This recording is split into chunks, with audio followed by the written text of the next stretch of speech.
Prabu Siliwangi itu adalah beliau dikenal sebagai raja kerajaan Pakuan Pajajaran yang mencapai era keemasan.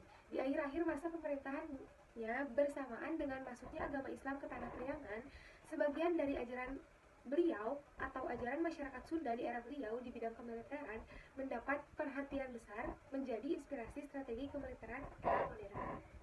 Menurut sumber-sumber prasasti bahwa Prabu Niskala Wastukencana atau Prabu Wangi memerintah di Kawali Galuh Priangan Timur. Prabu Wangi pada usia muda sekali telah dinobatkan menjadi raja. Oleh karenanya, kekuasaan pemerintahannya lama sekali, yaitu selama 104 tahun sejak 1363 sampai 1467. Pada prasasti Kawali dikatakan bahwa Prabu Niskala Wastukencana dalam pemerintahannya yang lama itu mencapai masa kejayaan dan kemakmuran negaranya. Keraton kerajaannya bernama Surawisesa. Dengan demikian, Wangi sebagai raja sangat terkenal di kalangan masyarakat luas. Kahiyang Dewi Niskala yaitu putra Prabu Niskala Wastukencana yang berarti pula ayah Prabu Siliwangi tidak dijumpai dalam babad, wawacan atau dalam carita pantun. Sedangkan nama Prabu Siliwangi sebagai cucu Prabu Wangi selalu menjadi tokoh dalam babad, wawacan, dan cerita pantun. Sehingga dengan demikian nama Prabu Siliwangi tersebar luas dan dikenal baik dan rakyat luas. Dalam naskah Carita Parahyangan dikatakan bahwa pengganti Prabu Wangi yang kemudian terkenal sebagai tokoh kedua dalam pemerintahan kerajaan Pajajaran ialah Ratu Purana, Prabu Guru Dewantara, Ratu Jayadewa, Sri Baduga Maharaja, dan ada lagi nama-nama yang lainnya. Raja ini memerintah di Pakuan Pajajaran selama 39 tahun, dari tahun 1474 sampai dengan 1513. Jadi, pemerintahannya itu tidak lagi di Kawali Galuh Priangan Timur, melainkan di daerah Priangan Barat sekitar daerah Bogor. Rakyat menyebut Sri Baduga dengan Siliwangi, yang artinya berganti nama gelar. Demikian pula dalam babad dikatakan bahwa Siliwangi itu berarti asilih wewangian. Kata silih yang berganti menggantikan dan wangi yang berarti harum atau masyhur mengandung arti secara simbolik bahwa Prabu Siliwangi menggantikan Prabu Wangi dalam segala kejayaan dan kebesarannya. Maka dapat kita katakan bahwa masa Siliwangi adalah masa kejayaan Pajajaran karena menegaskan sosok Prabu Siliwangi adalah Sri Baduga Maharaja yang memimpin kerajaan Pakuan Pajajaran. Wilayah Pajajaran ketika itu meliputi Banten, Pontang, Cigede, Tamgara, Kalapa, Karawang, dan Cimanuk. Selain itu, Sri Baduga juga dikenal sebagai Ratu Pakuan dan Ratu Sunda. Mengerti, akhir era kekuasaan Prabu Siliwangi dekat dengan awal berkembangnya Islam di tanah Priangan. Bisa dikatakan, beliau ikut berjasa mendukung berkembangnya dakwah Islam itu sendiri dengan menikahi seorang wanita bangsawan muslimah.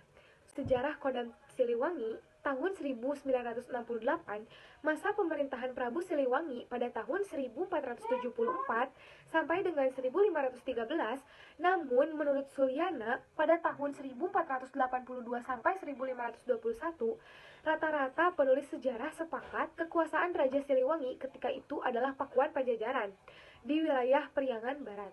Mungkin karena kepemimpinannya yang mirip antara Prabu Wangi di Kawali Galuh dan Sri Baduga di Bogor dan sekitarnya. Beliau dijuluki pengganti Prabu Wangi alias Siliwangi. Baduga merupakan raja bijaksana, sehingga atas karunia Tuhan rakyat Pajajaran hidup sejahtera. Beliau membangun parit, pertahanan, dan membuat beberapa prasasti, kebantenan, dan batu tulis. Pakuan menjadi kota terbesar kedua di Nusantara, setelah Demak, dengan penduduk berjumlah 50.000 jiwa. Masa pemerintahan Sri Baduga disebut juga masa Gemuh Pakuan, yaitu kota Pakuan berpenduduk banyak. Selanjutnya ada strategi perang Prabu Siliwangi. Menurut lembaran-lembaran yang dinamakan Sahyang Siksa Kandang, Karesian, yang berjumlah 30 lembar, ditulis pada tahun 1518, di dalamnya terkandung nilai-nilai strategi kemiliteran yang berlaku di zaman Prabu Siliwangi. Assalamualaikum warahmatullahi wabarakatuh. Saya Marcelia Audrey Sapira dengan NIM 210-10098. Di sini saya akan menjelaskan tentang strategi Prabu Siliwangi. Berikut adalah 20 strategi militer yang digunakan di era Prabu Siliwangi. Yang pertama ada Makarabihwa. Ini itu mengalahkan musuh tanpa berperang, melainkan dengan menggunakan kekuatan pengaruh, yaitu merusak kekuatan musuh dari dalam sehingga mereka sudah kalah sebelum perang. Yang kedua ada Katrabihwa.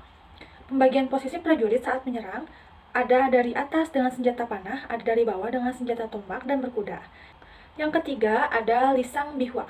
Sebelum perang dilakukan, hulu jurit atau panglima perang mengumpulkan pasukan untuk memberi motivasi dan membakar semangat juang agar punya semangat mengalahkan lawan meskipun kekuatan pasukan seadanya. Yang keempat ada Singha Bihwa, mengalahkan musuh dengan memasukkan tim kecil penyusup ke barisan musuh. Tim kecil ini berisi 5 orang, bekerja mempengaruhi mental musuh sehingga musuh bisa hancur oleh pikirannya sendiri.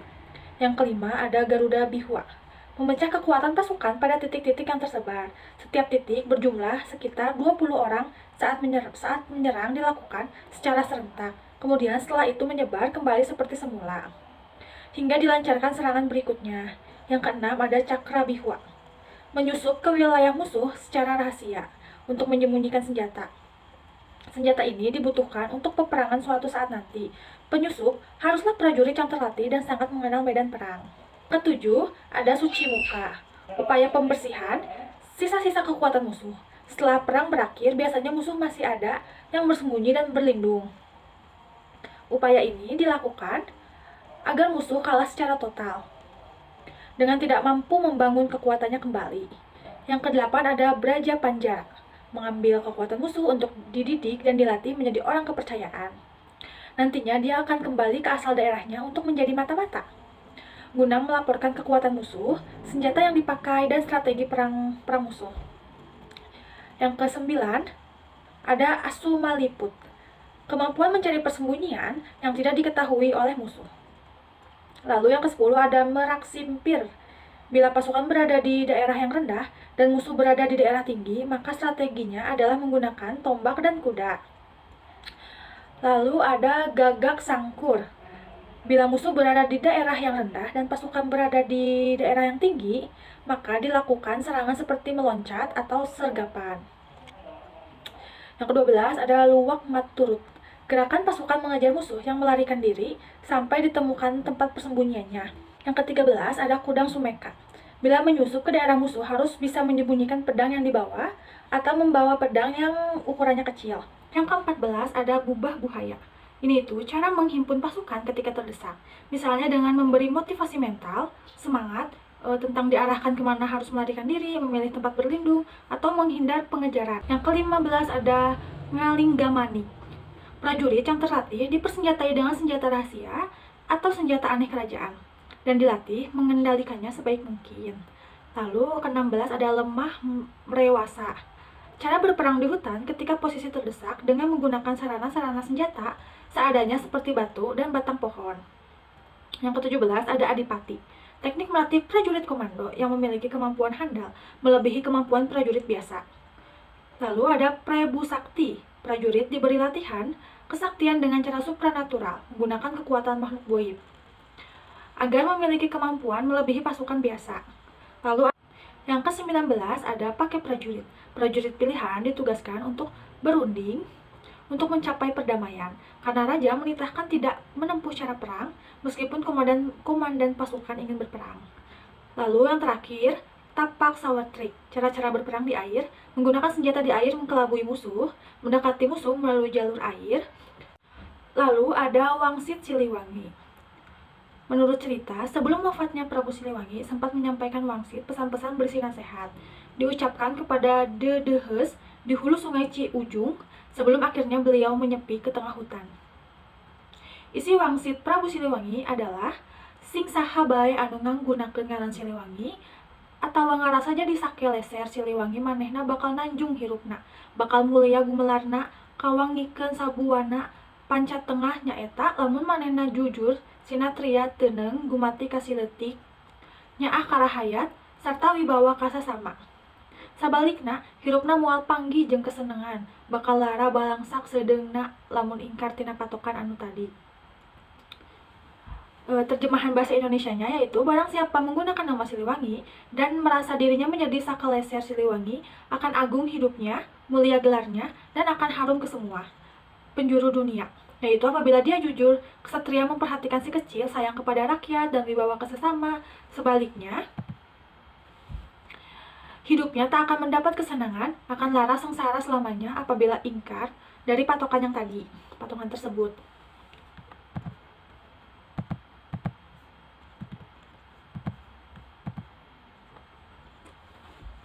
Lalu ada karakter kepemimpinan Prabu Siliwangi.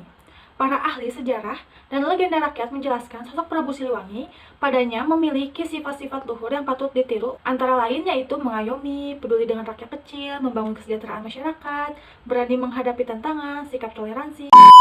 Baik, selanjutnya saya akan menjelaskan tentang moto kejuangan Prabu Siliwangi. Yang kedua ada nilai kejuangan Prabu Siliwangi, dan yang ketiga ada nilai kemasyarakatan Prabu Siliwangi.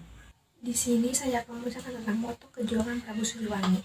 Subiantoro et al. Menyebutkan tentang moto kejuangan Prabu Siliwangi, yaitu Prabu Siliwangi juga bertanggung jawab tidak hanya pada pelestarian nilai-nilai luhur Sunda, tapi juga pada penegakan di suatu saat nanti ketika peradaban manusia mengalami titik balik dari bentuk peradaban manusia yang terlalu materialis atau duniawi seperti yang sedang kita alami saat ini, dan balik kembali menuju peradaban manusia yang mengedepankan sikap-sikap kepedulian untuk saling mencerdaskan, saling mengasihi, dan saling mengasuh atau memelihara, yang dalam filsafat panerial atau tradisi kearifan Sunda lazim dinyatakan dalam moto Sili Asih, Sili Asah, dan Sili Asuh. Selanjutnya di sini saya akan menjelaskan tentang nilai kejuangan Prabu Siliwangi. Nilai kejuangan yang disarikan dari hikayat kehidupan Prabu Siliwangi antara lain yang pertama ada berjuang membangun kemakmuran. Kemakmuran hidup rakyat merupakan tujuan perjuangan Prabu Siliwangi. Yang kedua ada berani menghadapi risiko kesulitan. Prabu Siliwangi menghadapi tantangan dari berbagai sisi termasuk di interior keluarga kerajaannya sendiri. Yang ketiga ada patriotisme. Prabu Siliwangi punya semangat mengutamakan kehidupan rakyat meskipun harus mengorbankan kepentingan pribadinya. Yang keempat ada berorientasi perdamaian. Prabu Siliwangi juga berorientasi perdamaian jika kemungkinan bisa menghindari konflik dan peperangan. Yang terakhir ada realistik, memandang kenyataan dan perubahan zaman. Selanjutnya di sini saya akan menjelaskan tentang nilai kemasyarakatan Prabu Siliwangi. Nilai-nilai kemasyarakatan yang disarikan dari keseratan kehidupan Prabu Siliwangi antara lain yang pertama ada saling tolong menolong. Itu tercermin dari moto yang dikenal luas Sili Asih, Sili Asah, dan Sili Asuh. Di dalamnya mengandung makna tolong menolong, saling menguatkan, dan saling berempati. Yang kedua ada bekerja sama. Sifat ini tercermin dari pembangunan kesejahteraan juga dalam strategi kemiliteran yang dikenalkan di zamannya. Pada keduanya terkandung makna bekerja sama untuk mencapai tujuan bersama. Yang ketiga ada solidaritas atau kesetiakawanan, yaitu sikap serasi, sepenanggungan bila enak dirasakan bersama, bila sedih dihadapi bersama, tidak egois atau mementingkan diri sendiri. Keempat ada kepedulian sosial. Itu tercermin dari sikap Prabu Siliwangi yang peduli pada rakyat kecil, menjadikan kemakmuran dan kedamaian hidup rakyat sebagai tujuan kepemimpinannya. Yang kelima, yang terakhir ada mendidik generasi penerus, tidak mengabaikan generasi nanti, namun mempersiapkannya untuk suatu zaman kehidupan yang berubah cepat. Itu tercermin dari petuah atau wangsit yang diturunkan untuk generasi nanti, juga dari moto Sili Asih, Sili Asuh, dan Sili Asah. Baik, terima kasih atas waktunya. Di sini saya akan menjelaskan mengenai TNI Angkatan Darat. TNI Angkatan Darat merupakan sokoguru kekuatan militer di negara kita. Alasannya karena jumlah personel TNI Angkatan Darat paling besar dibandingkan dua matra lain, yaitu Angkatan Udara dan Angkatan Laut. Selain itu, karena awal pembentukan TNI emang didominasi oleh pasukan perjuangan dari matra Angkatan Darat. Secara khusus, Kodam 3 Siliwangi identik dengan TNI Angkatan Darat. Struktur hierarki kemiliteran dan kesatuan-kesatuan di dalamnya memang Angkatan Darat, dengan tetap memberikan perhatian terhadap fungsi-fungsi keamanan di udara dan perairan. Bisa dikatakan, basis pertahanan militer di Jawa Barat adalah matra Angkatan Darat, termasuk lahirnya Kesatuan Pasukan Komando Pertama di tubuh TNI. Kopassus juga dari rahim Angkatan Darat. Selanjutnya, saya akan menjelaskan mengenai sejarah pembentukan TNI. Awal mula tumbuhnya TNI tidak lepas dari sejarah kemerdekaan Indonesia. Melalui Proklamasi 17 Agustus 1945, dalam teks proklamasi ada kalimat, hal-hal yang mengenai pemindahan, kekuasaan, dan lain-lain diselenggarakan dengan cara seksama dalam bentuk tempo yang sesingkat-singkatnya. Nah, kalimat ini menuntut kekuatan perang untuk melaksanakan pemindahan kekuasaan dari tangan penjajah ke tangan Republik Indonesia. Nah, lalu pada tanggal 14 Februari, ada sekitar 6 bulan sebelum proklamasi, muncul pemberontakan PETA di Blitar yang dipimpin oleh Supriyadi. Lalu pada tanggal 23 Agustus 1945, hanya 6 hari setelah proklamasi, Sukma mengumumkan berdirinya Lembaga Pertahanan Rakyat yang dinamakan Badan Keamanan Rakyat atau BKR. Hal itu sekaligus melaksanakan amanat sidang PPKI pada sehari sebelum BKR. Mulanya bukan sebuah organisasi militer organik, tetapi semacam badan keamanan darurat yang dibutuhkan segera dalam momen waktu sangat genting, yaitu pasca kemerdekaan. Nah, lalu pada tanggal 5 Oktober 1945, pemerintah RI mengeluarkan Maklumat Pemerintah RI nomor 6. Isi maklumat itu adalah pembentukan tentang keamanan rakyat atau TKR sebagai Menteri Keamanan Rakyat pertama yang dipilih Supriyadi atau mantan Komando PETA Blitar. Momen ini nantinya diperingati sebagai hari kelahiran TNI. Lalu tanggal 10 November 1945 terjadi perang besar-besaran di Surabaya. Kota Surabaya diserbu oleh pasukan sekutu Inggris dan darat, lalu pasukan sekutu laut dan udara. 2 hari kemudian, yaitu tanggal 12 November 1945, Sudirman diangkat sebagai pemimpin TKR atau APR, Angkatan Perang Republik Indonesia. Perang Surabaya ini berjalan hingga 3 minggu. Akibat perang kota Surabaya, pejuang dan rakyat sipil gugur sebagai korban. Sekitar 600 orang tentara Gurkha tentang bentukan Inggris dari rakyat India membelot mendukung perjuang RI. Lalu pada awal Desember tahun 1945, konvoi pasukan sekutu yang memasuki Bandung dihadang oleh para pejuang sepanjang jalur Bandung-Jakarta. Pecah perang sampai berhari-hari pada 13 Desember tahun 1945. Jenderal Sudirman melancarkan serangan mematikan di Ambarawa, Magelang, lalu meraih kemenangan besar. 3 hari kemudian, 15 November tahun 1945, Jenderal Sudirman diangkat sebagai Panglima Besar TKR atau APRI. Nah, pada tanggal 7 Januari tahun 1946, nama Tentara Keamanan Rakyat diubah menjadi Tentara Keselamatan Rakyat atau TKR.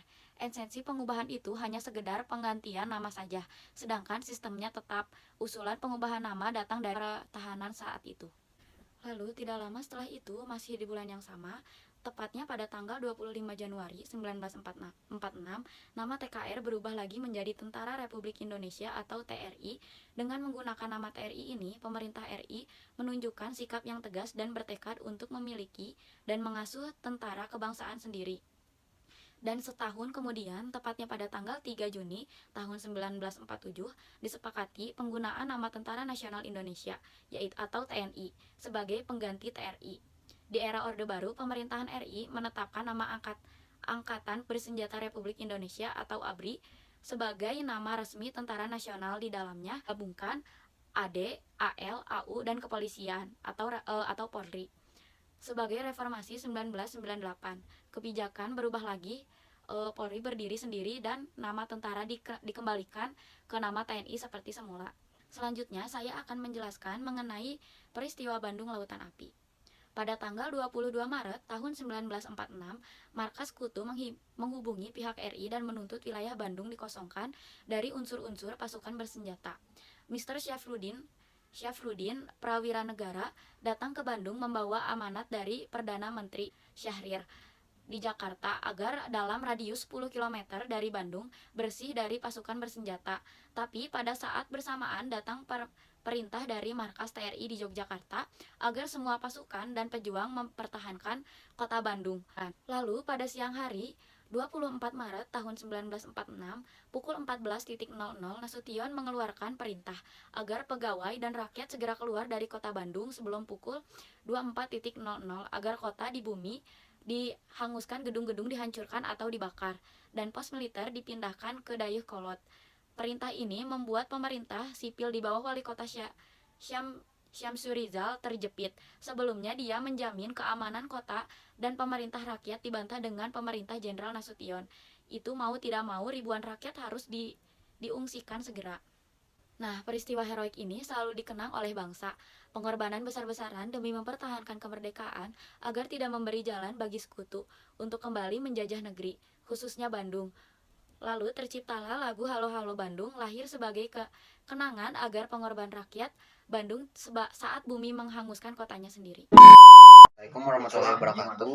Nama saya Andi Ramdhani Mumtaz. Di sini saya akan menjelaskan tentang kepahlawanan di Dayakolot. Kita ke Siliwangi dalam lintasan waktu. Kodam Siliwangi identik dengan angkatan darat.